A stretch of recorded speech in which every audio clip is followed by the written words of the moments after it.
I recently published a book that asked if God created the universe. It caused something of a stir. People got upset that a scientist should have anything to say on matters of religion.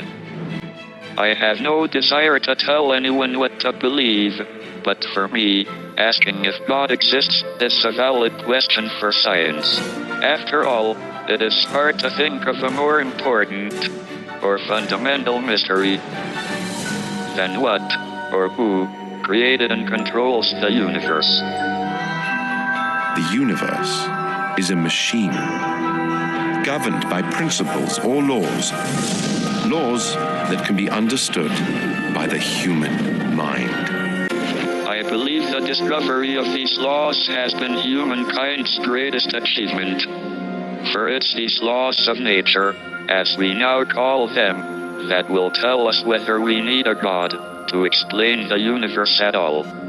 For centuries, it was believed that disabled people, like me, were living under a curse inflicted by God. While I suppose it's possible that I've upset someone up there, I prefer to think that everything can be explained another way, by the laws of nature. So what exactly is the law of nature, and why is it so powerful? Is that these physical laws, as well as being unchangeable, are universal. They apply not just to the flight of a ball, but to the motion of a planet and everything else in the universe. Unlike laws made by humans, the laws of nature cannot ever be broken. That's why they are so powerful, and when seen from a religious standpoint, controversial too. If you accept, as I do, that the laws of nature are fixed, then it doesn't take long to ask, what role is there for God? This is a big part of the contradiction between science and religion, and although my views have recently made headlines, it is actually an ancient conflict. Science does not deny religion, it just offers a simpler alternative, but several mysteries remain. After all, if the earth moves, could it be God that moves it?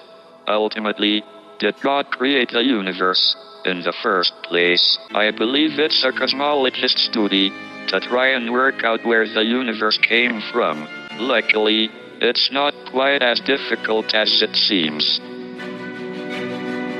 Despite the complexity and variety of the universe, it turns out that to make one, you need just 3 ingredients. Let's imagine we could list them in some kind of cosmic cookbook. So, what are the 3 ingredients we need to cook up a universe? The first is matter, stuff that has mass. Rock, ice, liquids, vast clouds of gas, massive spirals of stars, each containing billions of suns, stretching away for incredible distances. The second thing you need is energy. Look up at the sun, and you can feel it on your face. Energy produced by a star 93 million miles away. Energy permeates the universe, driving the processes that keep it a dynamic, endlessly changing place. So, we have matter and we have energy. The third thing we need to build a universe is space. Lots of space. So where could all this matter, energy, and space come from? We had no idea until well into the 20th century. Albert Einstein. Sadly, I never got to meet him, since I was only 13 when he died. Einstein realized something quite remarkable, that 2 of the main ingredients needed to make a universe, mass and energy, are basically the same thing. 2 sides of the same coin, if you like. His famous equation, E equals mc squared, simply means that mass can be thought of as a kind of energy, and vice versa. So instead of 3 ingredients, we can now say the universe has just 2: energy and space. So where did all this energy and space come from? The answer was found after decades of work by scientists. Space and energy were spontaneously created in an event we now call the Big Bang. At the moment of the Big Bang, an entire universe full of energy came into existence, and with it, space. It all inflated, just like a balloon being blown up. So where did all this energy and space come from? We can use the laws of nature to grasp the very origins of the universe and discover if the existence of a God is the only way to explain it. The great mystery at the heart of the Big Bang is to explain how an entire, fantastically enormous universe of space and energy can materialize out of nothing. The secret lies in one of the strangest facts about our cosmos. The laws of physics demand the existence of something called negative energy. To get your head around this weird but crucial concept, let me draw a simple analogy. Imagine a man wants to build a hill on a flat piece of land. The hill will represent the universe.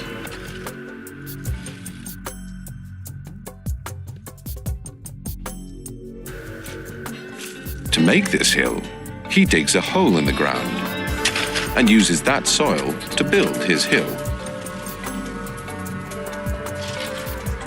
But of course, he's not just making a hill, he's also making a hole. In effect, a negative version of the hill. The stuff that was in the hole has now become the hill. So it all perfectly balances out. This is the principle behind what happened right at the beginning of the universe.